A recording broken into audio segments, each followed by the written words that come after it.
Hi, everyone. I'm Alexandra Uresta, and this is Career Switch Podcast. This show is here to encourage you to take action with whatever career change you're considering or working on. Maybe you're trying to switch industries or professions or break out on your own and start a business. In some episodes, I talk to people who've made their own career switch, whether by choice or circumstance. They share the good, the bad, and the truth about their journey, including what worked for them and what didn't. In other episodes, I speak with experts who offer their best career advice on challenges that can come up during the process of making a career change. After all, it takes guts to switch things up, and it's not easy. However, it is possible. So, I hope you hear something in this episode, an idea, a suggestion, a piece of advice that'll spur you into action with your own career switch, whether it's taking that first bold step or trying something new. Welcome. I'm glad you're here. Networking. Just the word makes me cringe with thoughts of a loud venue, maybe at a bar, where I'm supposed to mingle, and try to meet as many people as possible for it to be a successful event. At least, that's what's going through my head, because networking for me, honestly, feels like work. And as an introvert, when I'm done attending a networking event, I am exhausted and I definitely need time to recover. Does networking feel like work for you too? My guest today knows all about that. Karen Wickre is the author of Taking the Work Out of Networking. Karen has been called the best connected Silicon Valley figure you've never heard of. She has worked for 30 years in technology businesses as a writer, editor, and communications professional, including long stints at Google and Twitter. Her longtime passion, though, is connecting people, which led her to write her book, detailing ways to build an authentic personal network. If you're making a career change and dread the idea of networking, whether you're an introvert or not, Karen offers a fresh perspective. In this episode, she shares practical strategies and mindset shifts to help you connect with others more naturally at in-person events, on LinkedIn, and even within your current company. Hi, Karen. Thanks for joining us today. Our topic for this episode is how to take the work out of networking, especially for introverts who are making a career change. Are you an introvert? I am. It turns out everything is on a spectrum, like everything else. So apparently, I'm a social introvert. I'm very sociable. I like doing things with people, but to recharge and to, regain energy and go out the next day, I definitely need alone time, quiet time, kind of processing time. And I don't like to pack too many things into a day. I myself am also an introvert. And yes, I can relate in that I do much better one-on-one, just like we are now. I've also learned that for myself, I'm good with up to 4 people. Once it hits the 5 people mark, I'm like a turtle. Yeah. I just want to go inside my shell. Yeah. And I prefer to listen.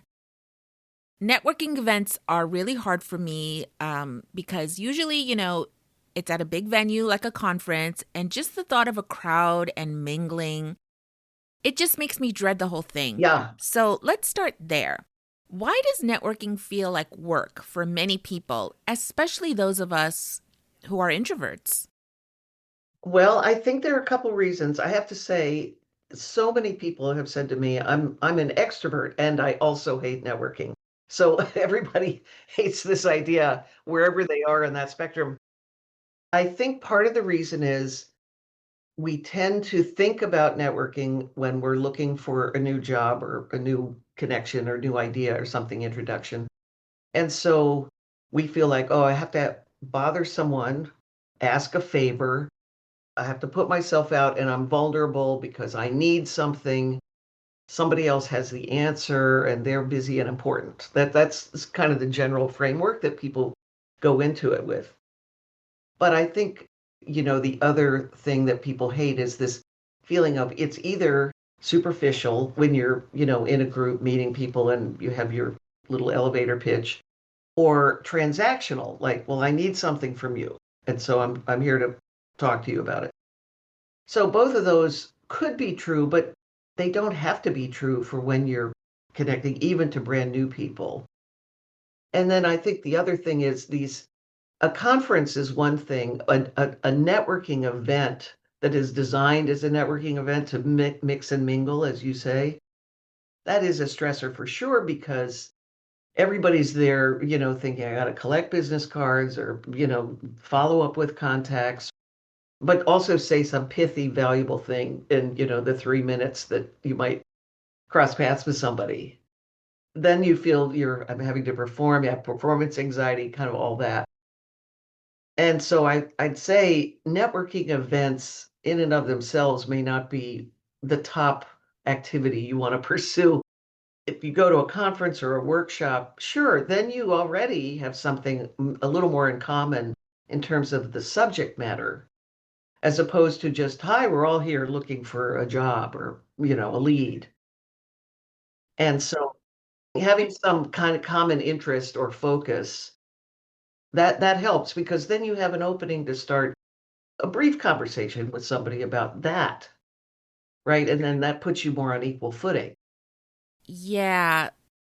I'm just thinking of my own experience. For example, I went to a podcast conference last Uh-huh. year, and the popular networking advice, right, is make sure you meet as many people as possible, or, at least try to. Yeah. Because they did have social events at night. Like they had this like miniature golf thing. Yep. So they had some social networking events. And I'm thinking, well, I'm here. I'm in a different city. I paid to come here. I traveled to come here. So might as well take advantage and go to all the events and meet as many people as possible. But that did not work for me. It's too much. It was too much. I mean, I'm sure people do it. I mean, some do. And listen, some enjoy that too, I think, at a conference to go kind of all out. But as you say, introverts have to recharge sometime. Yes, it was exhausting. I mean, again, I pushed myself because I was there, I had to travel Right. there. And as a freelancer, I was there to also Yeah. make contacts for possible work. Right. So I was Right. putting all that pressure on myself. And yeah, I was really tired Yep. by the end of the night.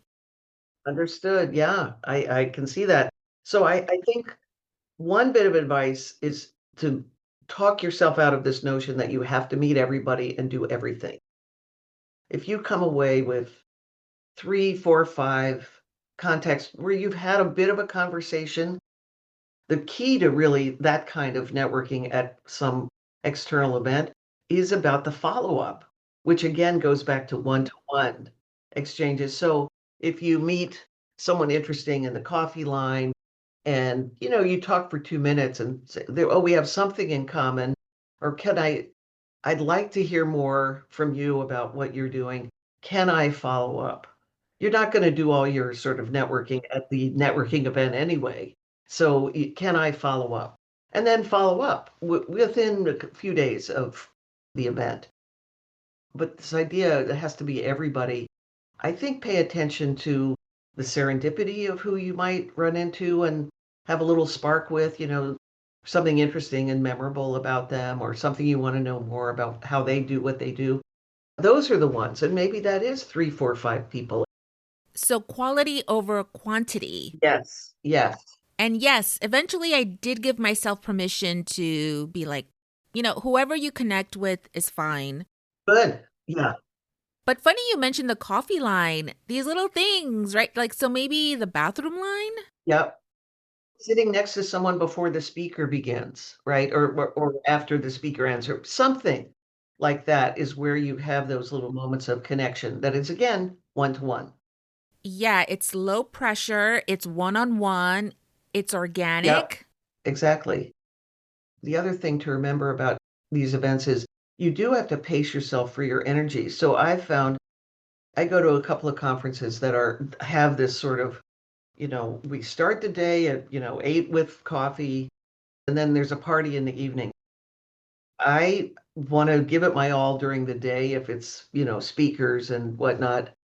But once it's time for the parties, I know I'm not going to enjoy being in a super noisy ballroom with a DJ and people shouting in my ear.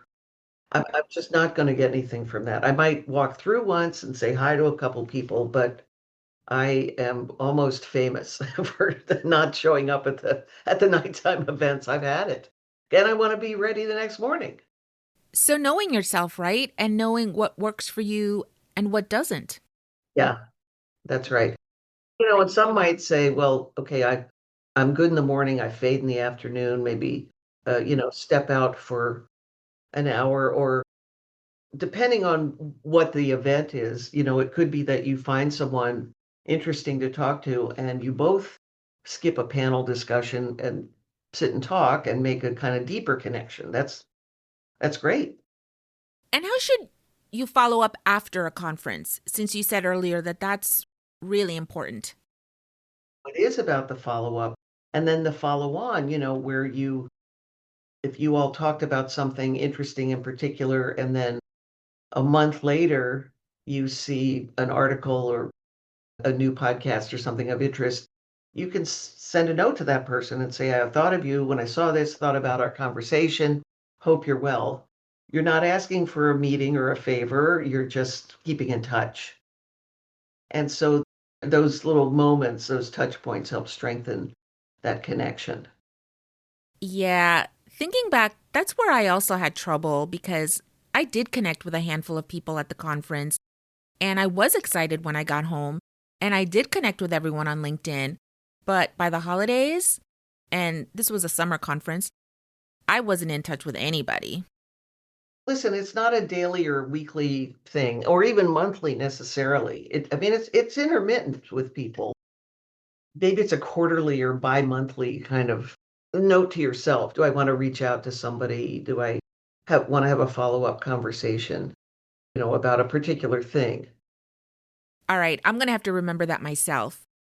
Now, when we first spoke, Karen, you brought up the term brain trust as a way to start reaching out to people. Tell us about that.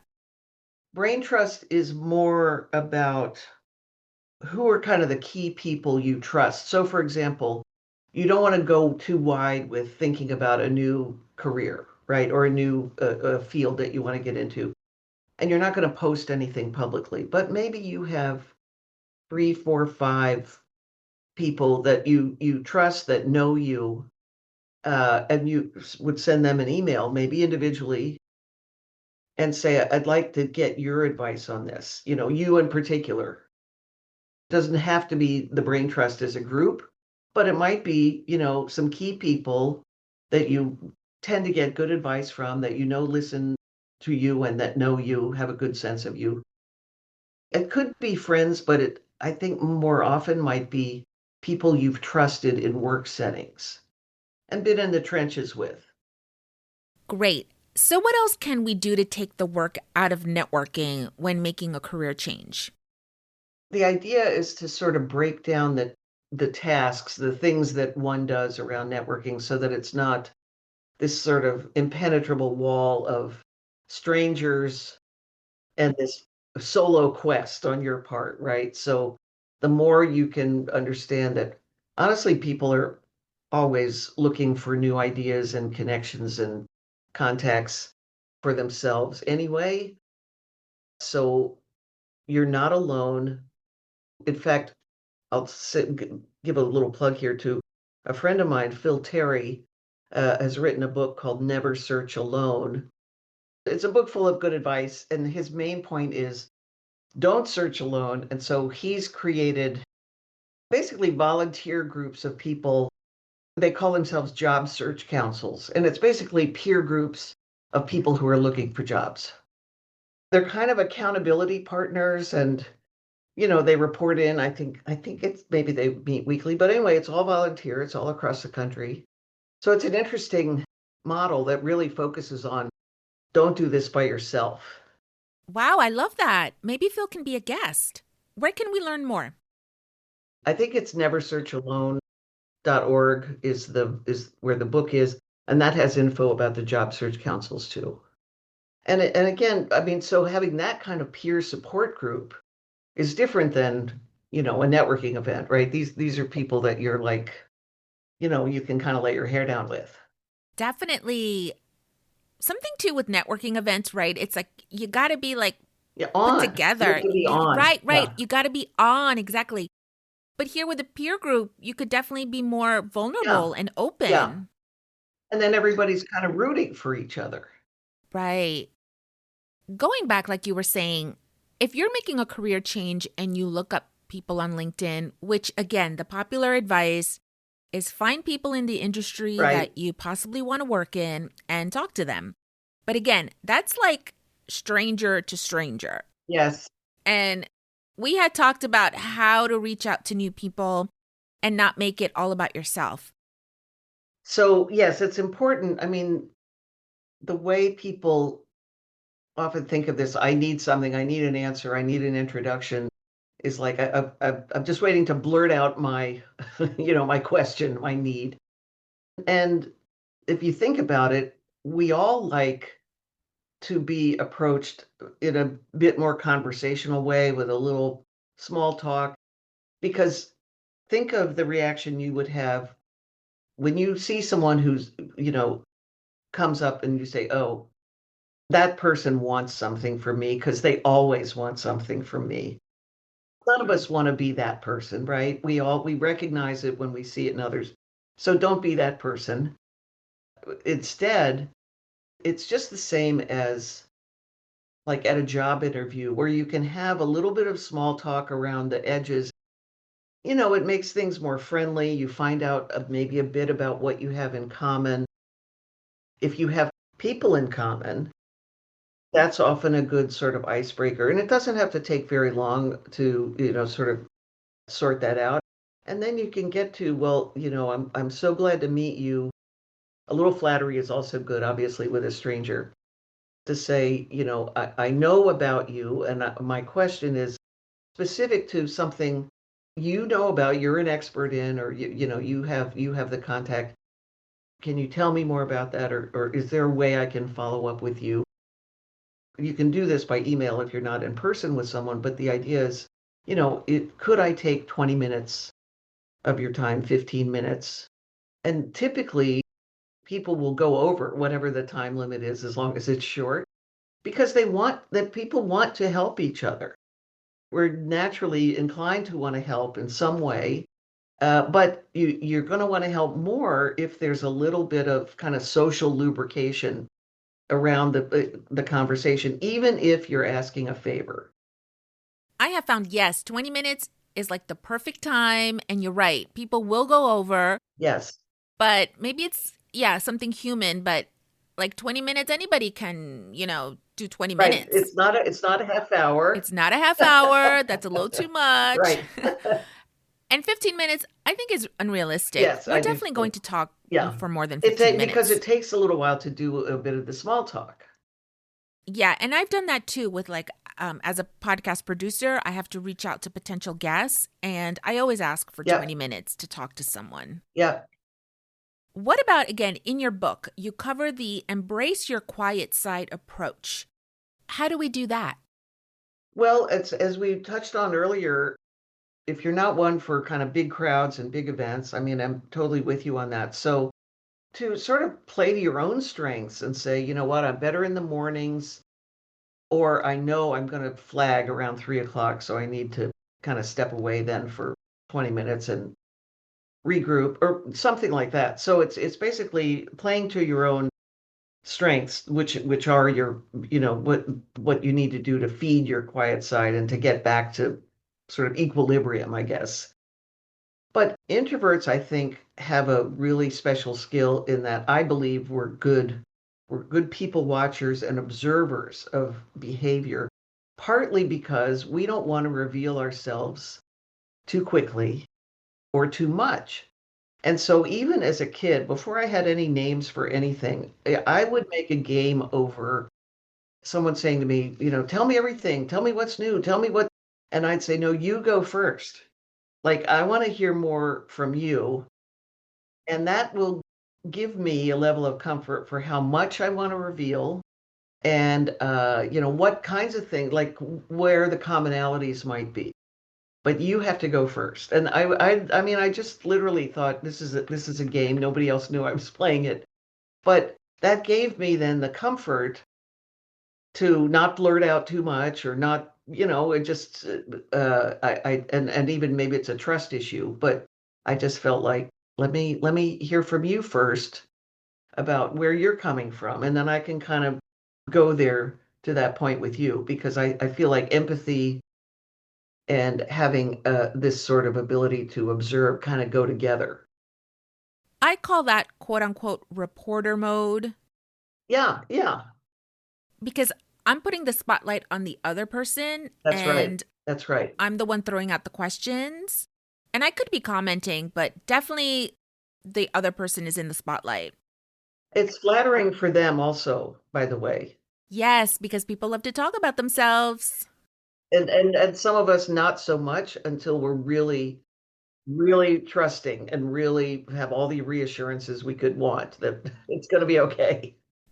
Funny. Yeah, it goes back to what I said earlier about the turtle. Yeah, Like I'm in my little shell and I prefer to listen and I'll, come out of my shell as I feel more comfortable. exactly.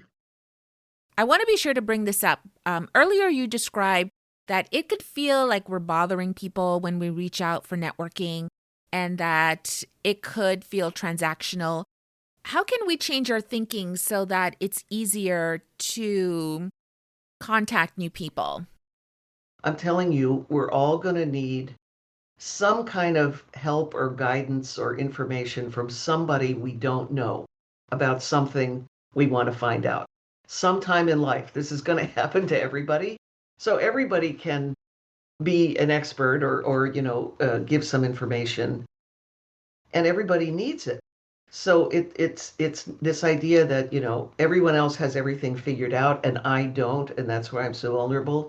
Nobody has everything figured out, and everybody will need some kind of advice sometime, or an introduction about something. It's a long game, but it's kind of a give and take along the way. If you have that mindset that we all have, unanswered questions and unanticipated needs that are going to come up over time, then, we're all kind of in the same boat. Yes, there are certainly more important people who are subject matter experts, but even they are gonna have these things. So we all have something to give. I have talked to groups of students or new grads, and they will say, I'm nobody, I don't have a network, I'm not that important, but I do, I want to make a connection, I want an introduction, but I have nothing to offer.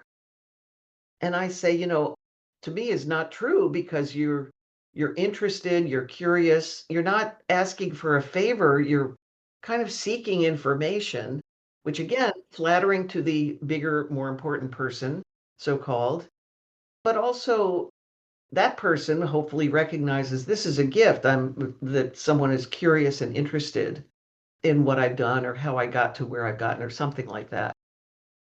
If you run across someone who's not, appreciative of that, well, that's not someone that's going to help. So, yeah, move on from that one.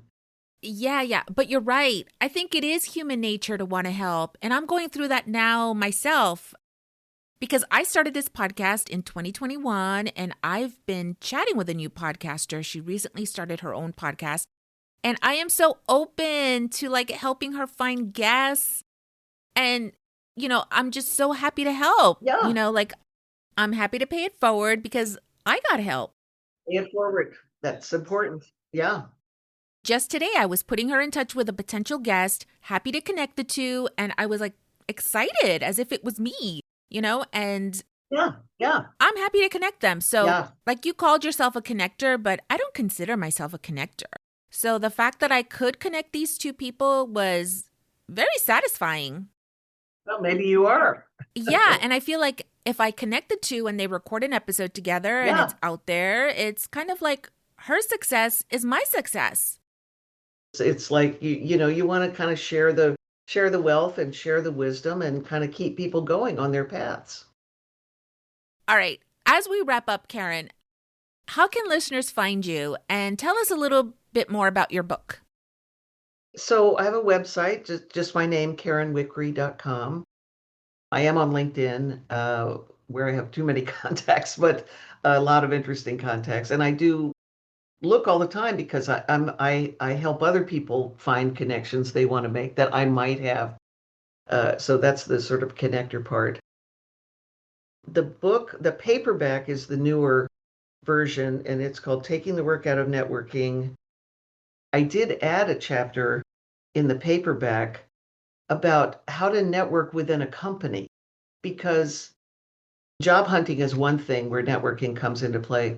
But people inside, especially, a larger company, they often struggle to meet people outside of their immediate team, or if they want to explore a different area or department or something like that. It can be hard to do out of outside your regular schedule. So I did write a chapter about that because I worked at Google for 9 years. It was large when I left. It's much, much larger now. But the bigger it gets, it's harder to, sort of break into meeting new people who could be great colleagues and allies down the line.